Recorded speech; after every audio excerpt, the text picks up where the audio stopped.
Hello, ladies and gentlemen, as Bunnysays. Welcome to another episode of Sherlock Holmes vs. Jack the Ripper. It's a bit of a chilly morning out this morning, and it's about 40 degrees with some wind, so it's a little bit colder. It's about 5 degrees Celsius, around there. 4 or 5 degrees Celsius. A little bit colder than that, so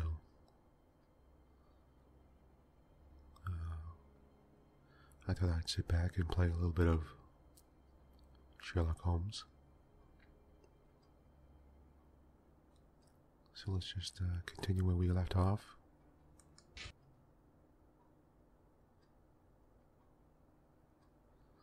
Oh, yes.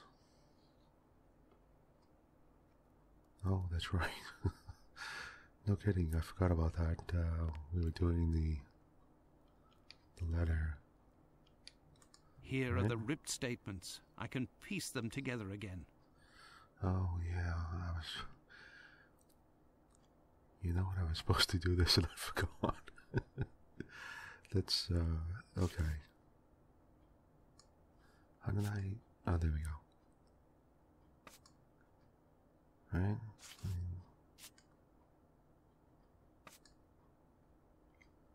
Testimony. Is this... No.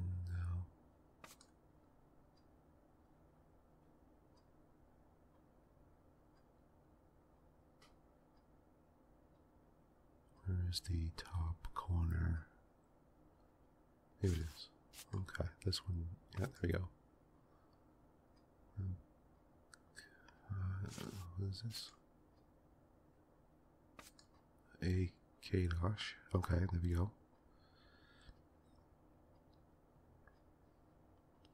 Okay, let's find the next.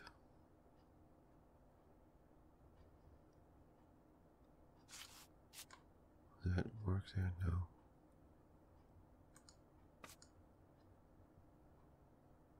Okay, maybe it's this one. No. No.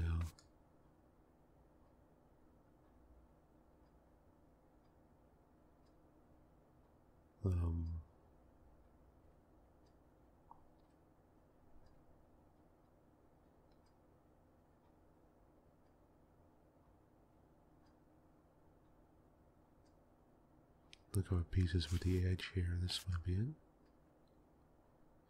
Yep, that's it. And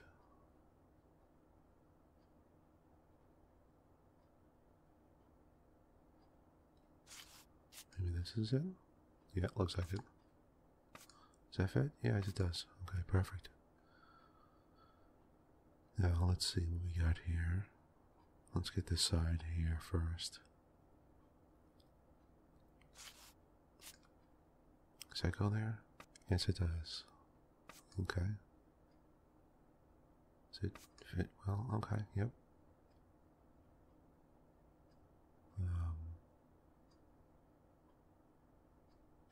Maybe this one? Nope.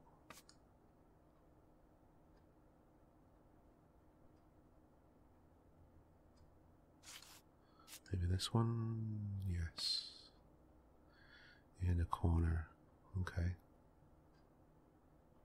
Not that many corners, so. Nope.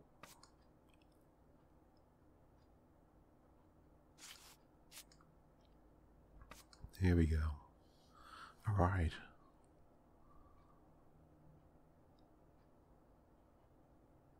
Was I having a problem? I can't remember what was going on with this before. It's been a while. If you don't know, it's been a little while since I played, so.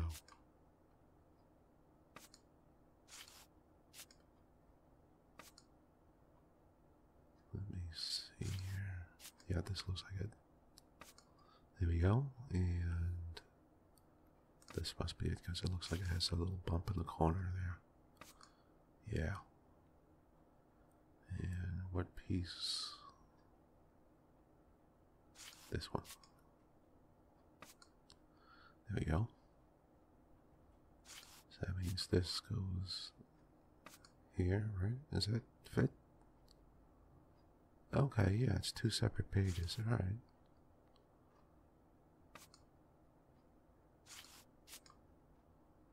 Okay, there we go.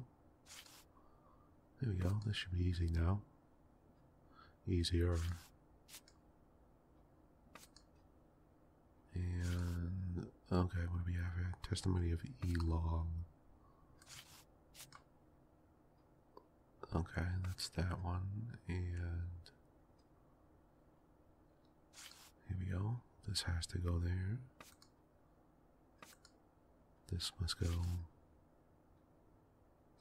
here. Here. Here. Oh, okay. There, all done. Holmes couldn't have done better himself. That wasn't so bad. What, was I ever a problem with this? I don't remember. Okay. Testimony of E. Long. E. Long. Okay. On the morning of the murder, the witness left her domicile at 32 Church Street at approximately 5 a.m. to get to Spitalfields Market. She was passing down Hanbury Street around 4:30 at about 5:30 a.m. The witness was certain at the time, as she declares, that she heard the clock at the Black Eagle Brewery on Brick Lane strike the half hour just before she entered the street. In front of 29 Hanbury Street, she saw a man and a woman talking. It should be noted that the witness identified the body of Annie Chapman at the morgue as being the aforementioned woman. This identification was solicited by our services. The man seen with the victim is described by the witness as follows. Age at least 40 years. Height a little taller than the woman with whom he was discussing, approximately 5 feet 3 inches.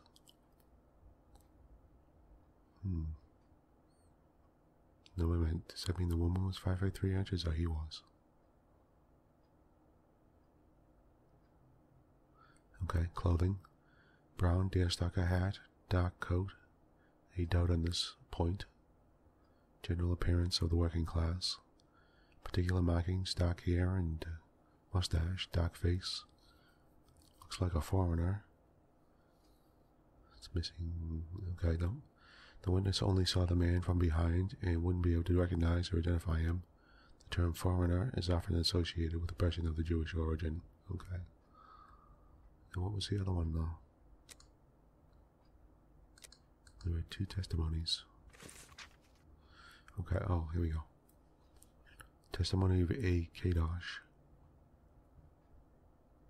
The witness resides at 27 Hanbury Street, the building adjoining number 29 of the same street, and the 2 respective backyards are separated by a wooden fence, tall and thin. On the morning of the murder, the witness got up at 5:15 a.m. and went into the yard, where the latrine was. It was then 5:20 a.m. On going back into the house, the witness heard voices from behind the fence, coming from number 29. The only word that he understood was no. He went into the building again, but returned to the yard approximately 4 minutes later, whereupon he heard a noise, as if something fell against the fence. He then departed for work. When he passed in front of the Spitalfields Church, it was approximately 5:32 a.m.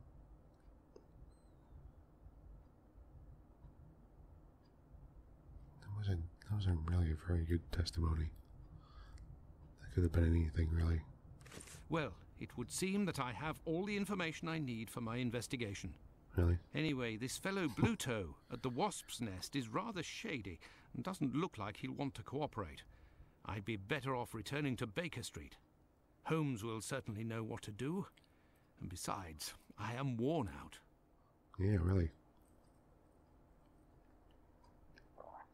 We got a lot done with Watson. Okay, so we're returning to Baker Street. So what are you saying?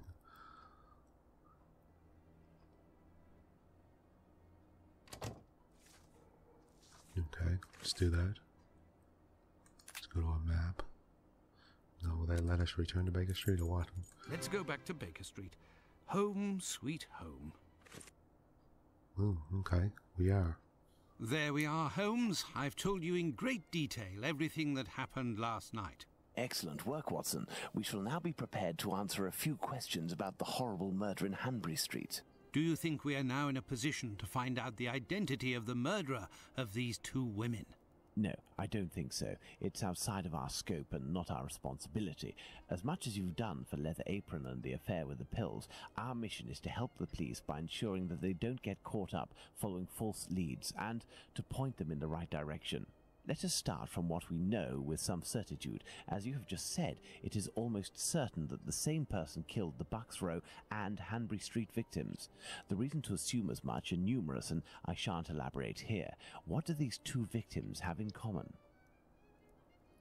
They have in common. They're the same profession. It's true these two women were in the same profession, but... Indeed, Watson, these two women were both prostitutes. That is of vital importance, Watson. My memory from your examination of the scene is rather hazy. Didn't you say something about the killer's frame of mind? I was talking about the victim's possessions that were placed on the ground and the rings missing from Annie Chapman's fingers. This killer is a cunning predator, comes from a rather humble background and shows steely self-control in carrying out the murders. Something is puzzling me, Holmes. Richardson's testimony contradicts the time of death given by Dr. Phillips, which also matches my own, 4:30 a.m. And yes, we shall confirm that, Watson, and attempt to determine the precise time of death. In order to do that, we will need to place everyone involved on a timeline. Only after that will we be able to place the knife symbolizing our killer.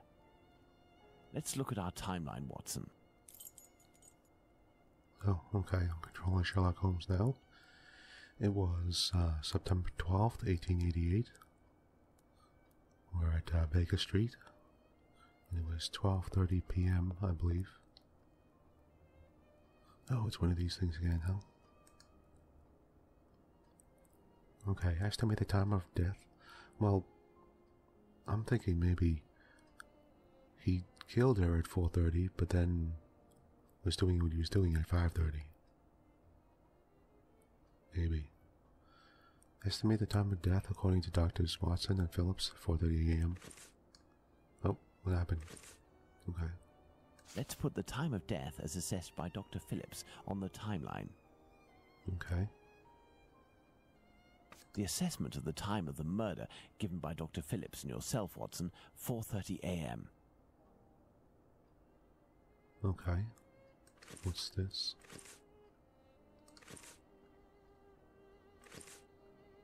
What am I doing here? Select from the inventory the dialogue of the two documents, which will permit you to determine the time of Annie Chapman's death in Hanbury Street. Then place the objects and the characters representing the testimonies on the timeline. Listen carefully to Sherlock Holmes' instructions, which might ask you to modify them. Once all of the icons are properly placed, Sherlock Holmes will ask you to place Jack the Ripper's knife and the exact time of death. Okay, what is this? How do I... Okay, so how do I move this stuff? We left the station at 6 o'clock and it took us 20 minutes to arrive at Hanbury Street. So 6:20. Our arrival at the scene occurred at around 6:20. Given the distance separating the two locations, we can deduce that the corpse wasn't discovered after 6 o'clock and therefore that the murder must have been committed before. Okay, I got that. Now, oh. Okay,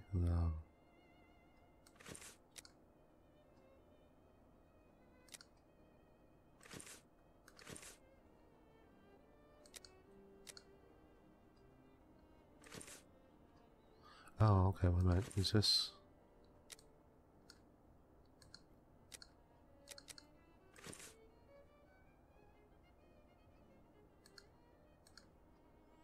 do I do this now?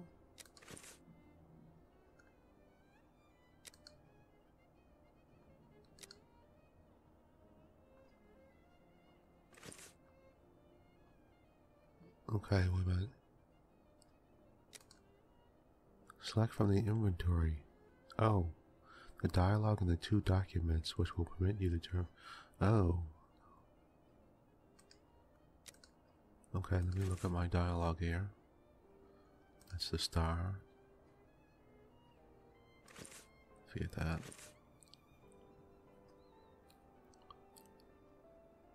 Okay. How do I get rid of that? Oh, no. No, go back. There you go. Oh, here we go. Use this document as proof. We got you. The dialogue. Okay, right. When I have to do the dialogue and the 2 documents. The time. Any Chapman's death. Okay. Let's see. Let's forget the star for right now. Let's look at the dialogue. Taylor Holmes, I've told you in great deal everything that happened last night. Excellent work, Watson. Should know.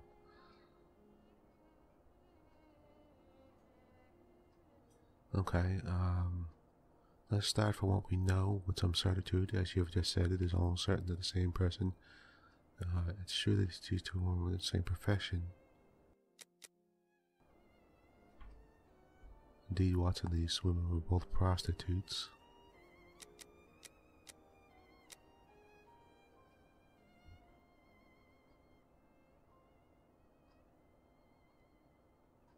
Okay. What do I do here? Use this document as proof. And, okay, let's look at this.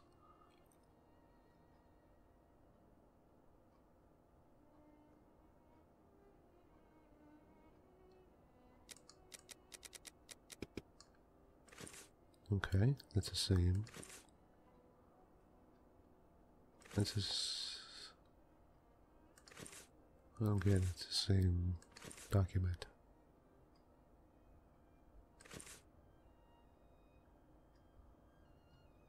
They're all the same document. What's going on?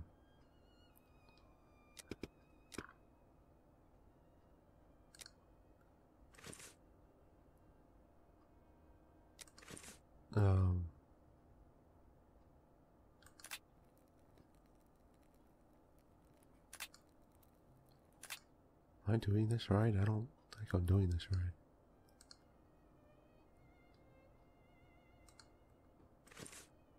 Alright, let me reset this for a second.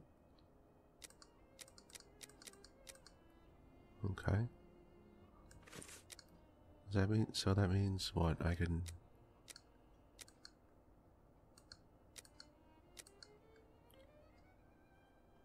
I only have... Okay, there's only 2 documents here. Oh, does that mean I need more documents?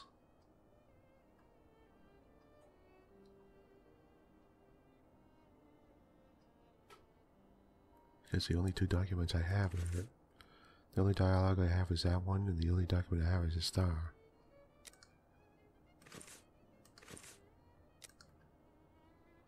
Oh, so could I go back? Oh, I see. Oh, I have to go back through my dialogues. Okay, gotcha. All right. And what do I need? I need a dialogue and 2 documents. Okay, so let's look at the 2 documents. What do we have here? The Star, East London Advertiser. Wow, they really want you to read this stuff, huh?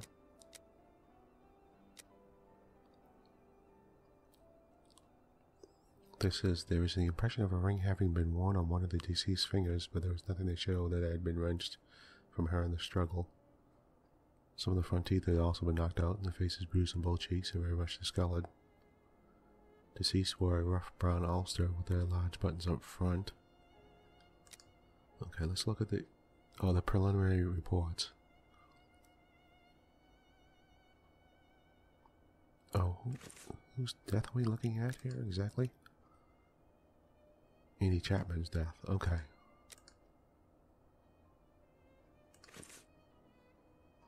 Polly Nichols. Okay, good. We only have so many documents.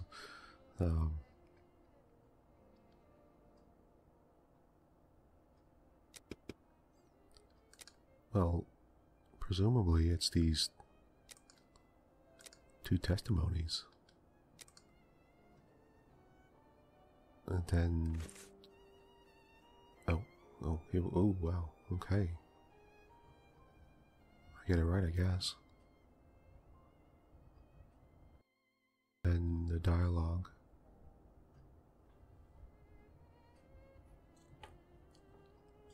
Should be, excuse me if you hear my heat popping. It's cold and my heat's coming up, and my heat makes some noises.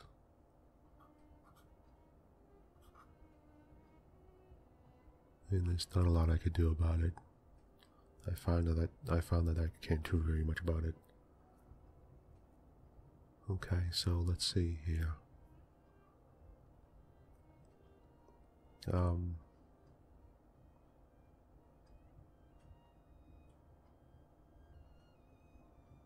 Let's see, what do I want for dialogue here? The wasp. Okay. Wow, okay.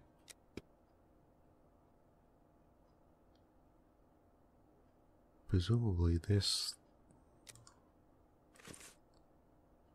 No, guess not.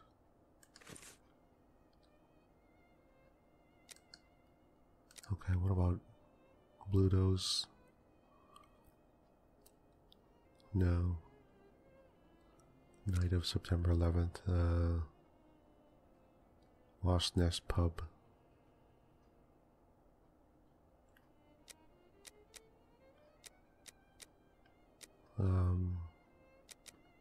That's the journalist, he wants to leave. This is that guy.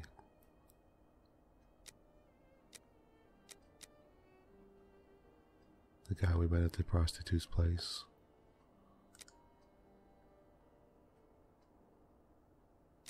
This is blowing the journalist. No, he's useless. Oh, the cobbler, maybe. 3 days ago, the very nice dude you passed by, there was a chase throughout the neighborhood. Hundreds of people chasing the man. Oh, okay, never mind. The brothel.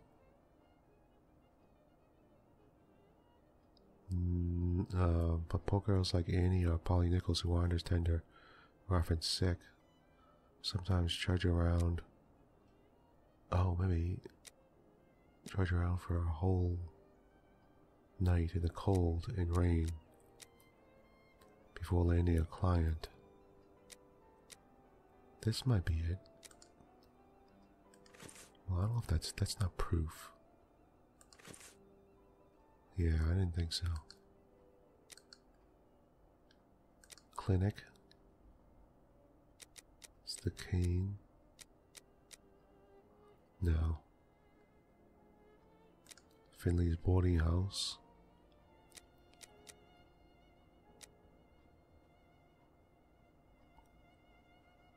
Let's see. Don't talk about a doctor. The man is truly bizarre. Oh my, he's age, give or take. He's my age, give or take, so the other side of 50. Oh, he's dressed in a striking manner with an American hat. Is this the guy? No, I guess not.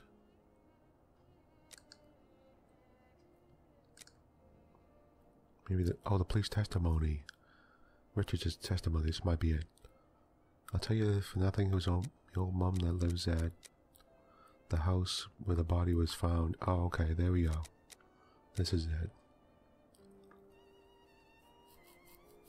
Alright. This should be it.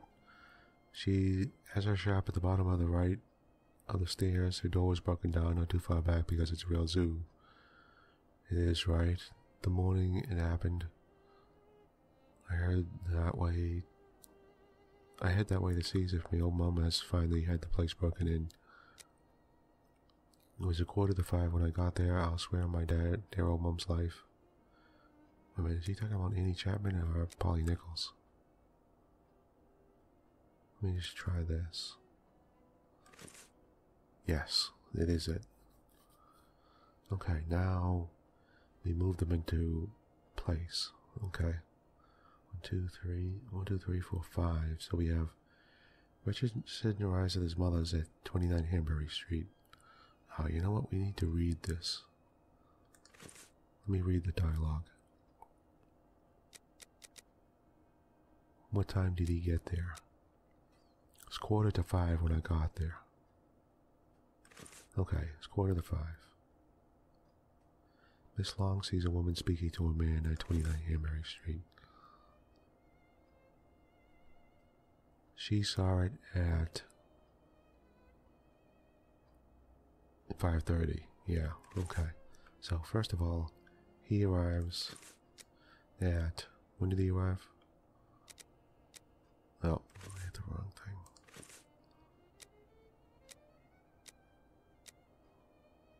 Alright, look around and see if the what,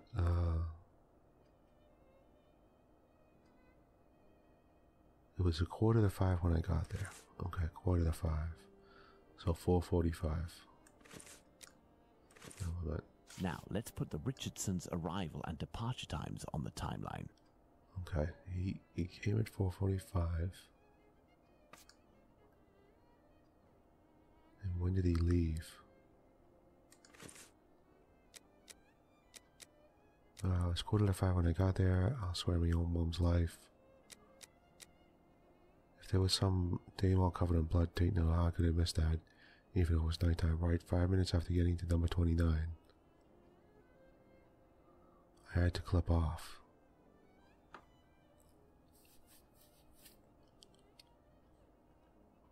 Okay, it was 4:45 I got there. No, I had a little sit down on the stairs by the courtyard because my shoes were causing me no end of pain, and I cut the leather where it was giving me jip. I didn't see a single thing below the steps, Doctor, not one single thing, so he left 5 minutes later.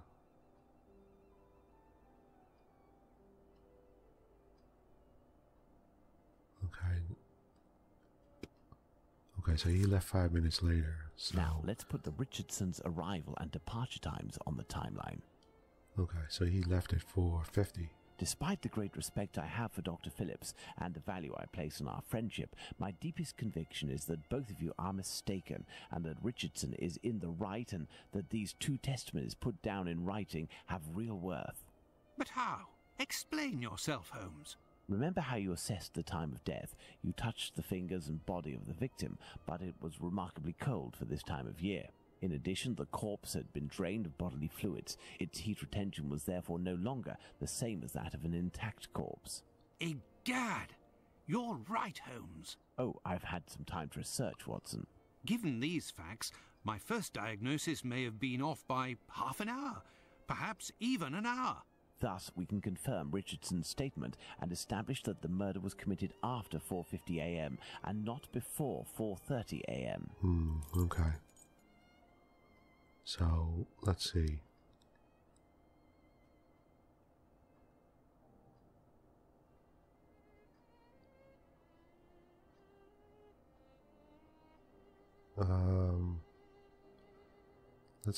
Let's look at Mr. Kadosh. On the morning of the murder, the witness got up at 5:15 a.m. and went into the yard where the tree was. It was then 5:20. Okay. So that was 5:20. Oh. Our next witness is Albert Kadosh. Oh, Kadosh. Okay. He's 5:20. Albert Kadosh goes down into his garden at approximately 5:20, and on re-entering his home, hears voices in number 29's garden. Okay, when did he hear them? On going back into the house, the witness heard voices from behind the fence coming from number 29. Knowing whether the was no, he went to the building again, but returned to the yard approximately 4 minutes later. Okay.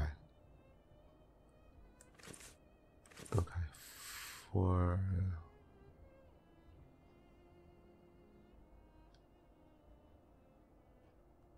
Okay, one minute. He went to the building again 4 minutes later, whereupon he heard a noise. Is this... Okay, it's 4 minutes later. Let's place this symbol that represents Kadosh on the timeline. Okay, it's 4 minutes later. Kadosh goes back down into his garden approximately 4 minutes after having left it, and hears the sound of an impact against the wooden fence. Okay, gotcha. And then when did he leave his place for work? When he passed in front of the Spitalfields Church, it was approximately 5:32 a.m. Let's place this symbol that represents Kadosh on the timeline. Okay, 5:32 Kadosh a.m. leaves the garden, enters his house, then leaves for work, seeing the clock on the Spitalfields Church showing 5:32. Okay, now let's look at Mrs. Long.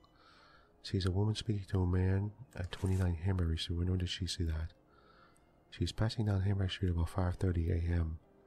The witness was certain at the time because she heard the clock at the Black Eagle Brewery on Brick Lane strike the half hour just before she entered the street. So at 5:30, she saw him. Okay, alright. Nope, nope. Now, for the most important part, the testimony of 5:30. Miss Long. She claims to have seen a woman speaking to a man near 29 Hanbury Street sometime around... What time, Watson? 5:30. Let us assume, therefore, that Miss Long's testimony is, as is most certainly the case, true. She places her meeting with the victim at around 5:30, claiming to have heard a clock chime on the half hour at the moment when she enters the street. Excellent, Watson. All our people are now in place. Yes, but Holmes, Miss Long claims to have seen the victim at around 5:30. But according to Kadosh, someone, most certainly the victim and her murderer, was already in the garden at 5:30. Excellent observation, Watson. It must be noted, however, that these two witnesses, Long and Kadosh, saw the time shown on the clocks in the area, which are often inaccurate and went by their empirical and, in this case, erroneous estimate of how much time had passed. Thus, neither of these two times can be considered reliable. Do you mean to say that these two testimonies might match? Indeed. Let's put Miss Long's meeting with the victim at 2 minutes before 5:30. 2 minutes before 5:30, so...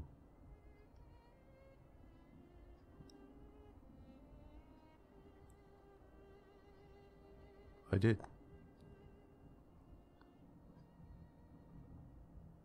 Oh, Let's 2 minutes add Miss before. Long's meeting with the victim at 2 minutes before 5:30 a.m. So Mr. 5:28. Kadosh claims to have passed by the Spitalfields Church at 5:32, which, given the distance from 27 Hanbury Street, would mean he was still at home at 5:31. Let's therefore put the end of his testimony at 5:31. Okay. Miss Long heard the man say to the victim, "Will you?" To which the victim responded, "Yes," which would suggest that an agreement was reached and that the transaction was imminent. They then proceeded to enter the garden, which puts the voices heard by Kadosh at 5:29. Okay. Voices. 5:29. We had thought that Kadosh had left 27 Hanbury Street at 5:31 after having heard an impact against the fence. Thus, 2 minutes passed between the moment when Kadosh entered the house after having been in the garden the first time and the moment when he returns to go out again and leave for work. How long did he estimate this interval to be? 3 to 4 minutes. In light of all this, Watson, we can finally establish the time of Chapman's murder. Now, place the knife at the exact time. So...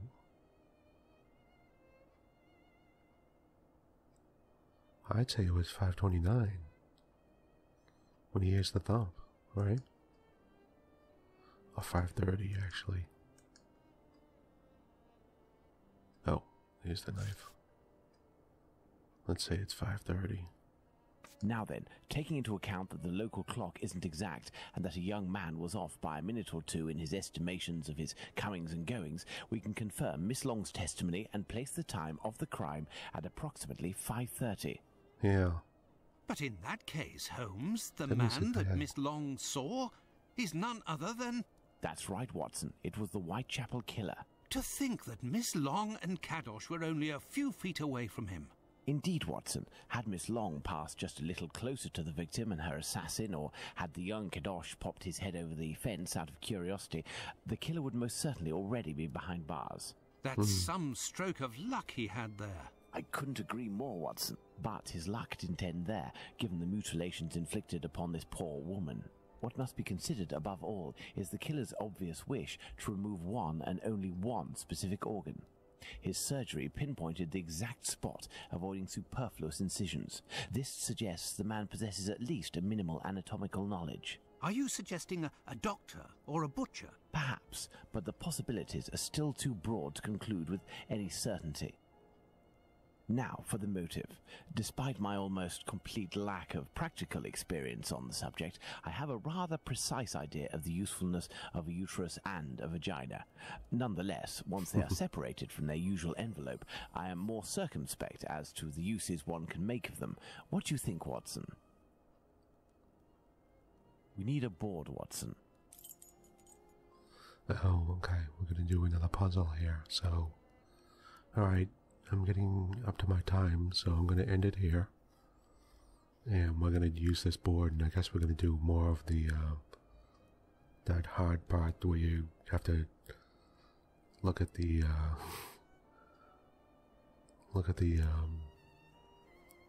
the deductions and the deduction board. That's what it is. So let's end this here, and I'm going to do that next. So, I'm Bunnysays. Thank you for joining me, and we'll get to that next time. So please join me then. Okay. Bye for now.